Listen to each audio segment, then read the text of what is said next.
pala natin si Boss G. Hindi ko na need. Anong hindi ko na need? Siguro kaya hindi mo na need kasi maraming babae doon. Pambihira guys, Daming Muntinlupa. babae, basketball. Weh, Muntinlupa hanggang Bulacan dadayuin mo para sa basketball, weh. Malamang hilig ko basketball. Ano hilig? Baka hilig mo susa. Ano suso? O bakit? Siguro tumitingin-tingin Ano ka yung doon. i-dribble kayo?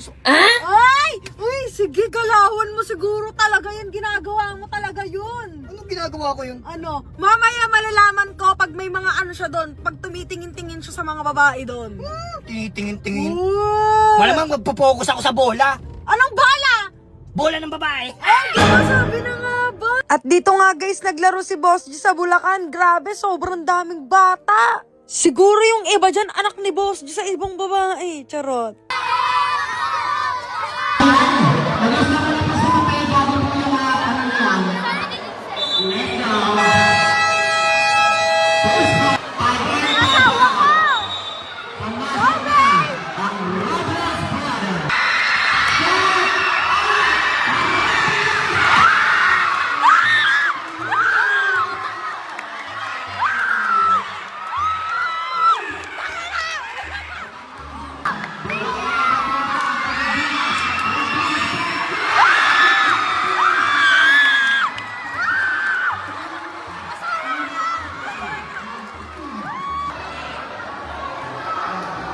Okay lang ba? Panalo, nakashoot ka na.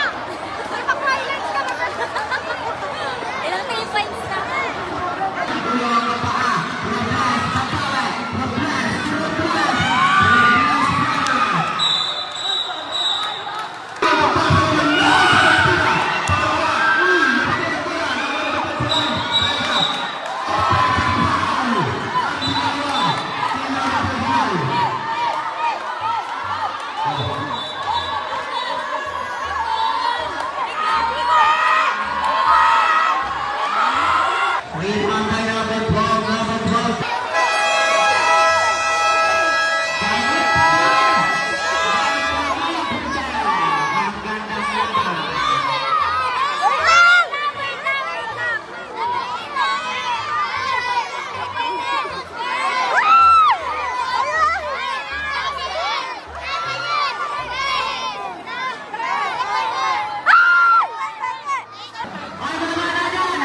Kaguluhan, wag yung pagkakuluhan. Tabi.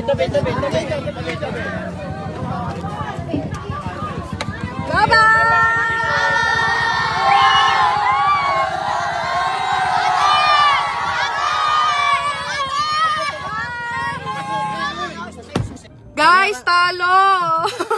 Okay lang yan, be. Mamaya may bembang ka sa akin. Panalo ka mamaya. 3 points! Hindi lang 3 points. 5 na pasok. Tsaka.